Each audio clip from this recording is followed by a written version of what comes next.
everyone! Welcome to 10 Minute Wonders. I am your host, Joe Martito. For today, let's welcome our chefs, Miss Erlene and Miss Jessica. For today, we will prepare chili cheese and ham stick and mango crepe. Let's start!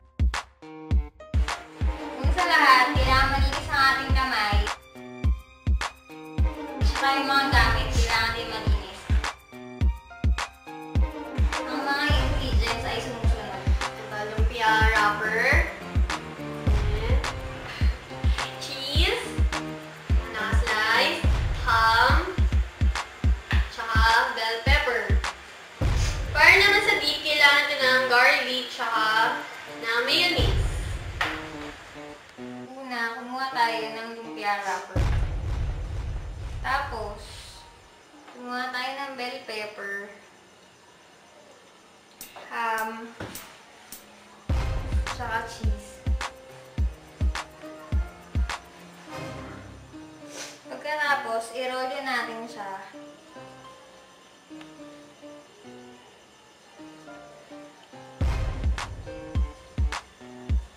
Tapos, dikitan natin ng tubig yung dulong bahagi para dumikit.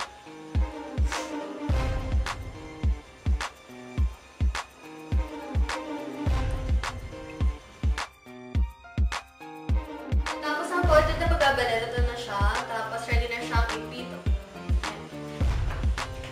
Mainit na, pwede natin iprito. Yan. Hanggang mag-golden brown.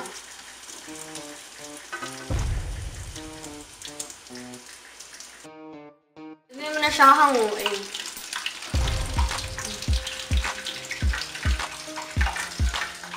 Ito na yung mga natapos ng iprito. Ulit lang natin siya. Yan, unti lang na. Unti lang na bawang. Ganda. Yan. Tapos, spin. Tapos, yan, halo-halo na lang.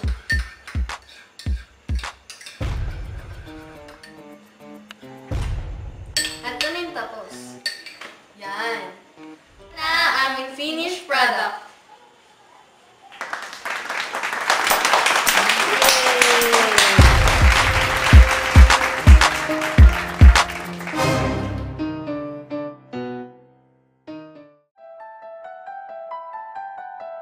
Ngayon naman, ang gagawin namin ay mango crepe.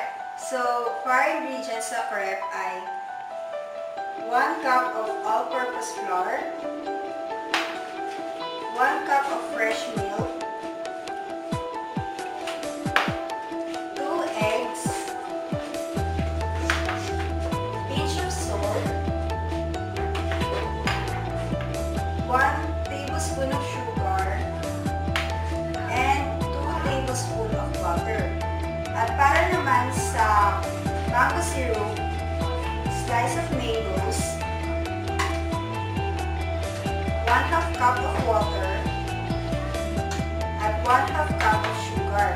At para naman sa aming mga decoration, ay ito ay mga strawberries at ang chocolates. Isa na natin. At ngayon naman, ilalagay na natin ang mga ingredients for crepe sa blender. So, una, ang harina. Sige, lagay mo lang.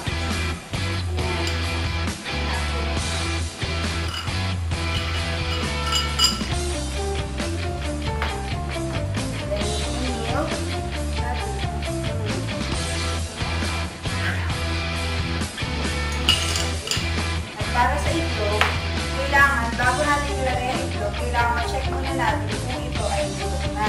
Kasi, kailangan ilagay ito sa itlog. So, ganyan, hindi siya bulok. So, pwede mo siyang ilagay dito. Ito naman.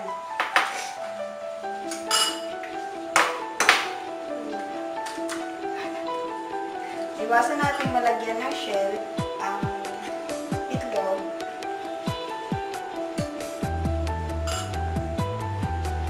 Sunod naman ang salt.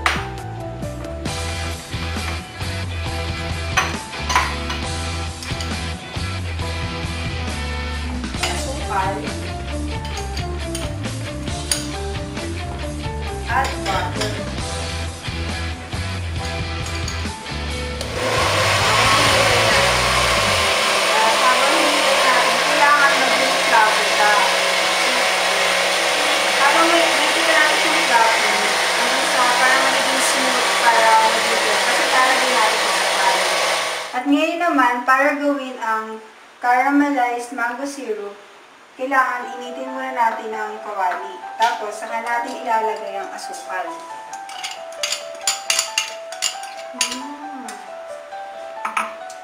So, pwede natin ilagay ang tubig.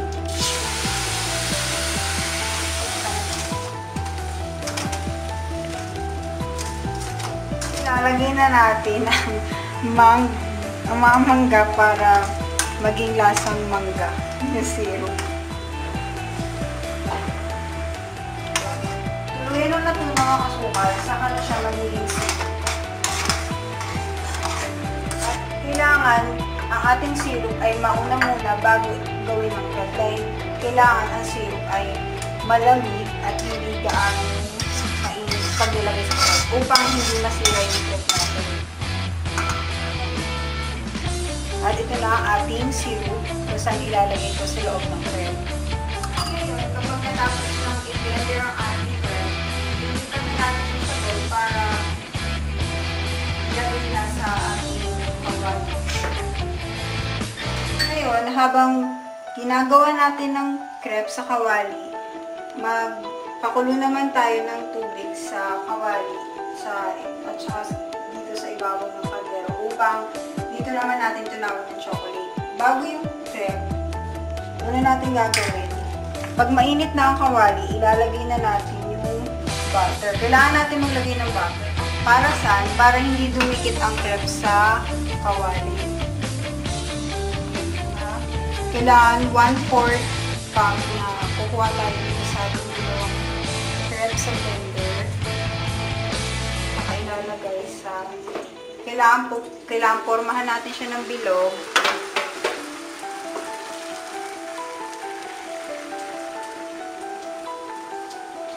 Kapag nakabuo na tayo ng bilog sa crepe, pwede na natin siyang ilipat sa plato. At ngayon, ang chocolate naman, kapag kumulo na,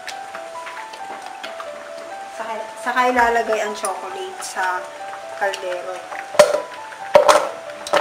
Iwasan nating matalsikan ng kahit kaunting tubig ang chocolate sa loob dahil sensitive ang chocolate pagdating sa tubig para patunawin. At ngayon, kapag handa na ating ang crepe, tulad nito, ang mga sets ng crepe, at saka ang ating syrup, mango syrup, at saka ang ating chocolate, at saka strawberry, pwede na natin gawin ang mango crepe. So, unahin natin ang mango syrup.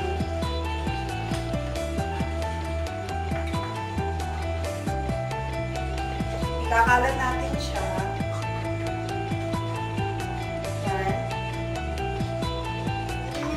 Pwede nyo rin siyang kahit anong ilagay na style. Parang siyang mutya. Sa top.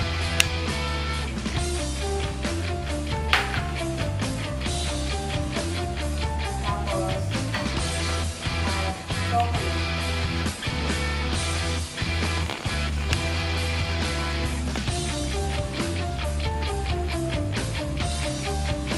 Pwede na natin ilagay ang strawberry.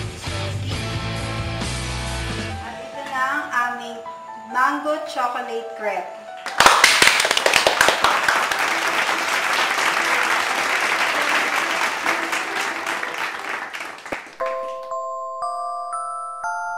You are my honey bun, sugar plum, pumpy umby umpkin. You're my sweetie pie. Grabe!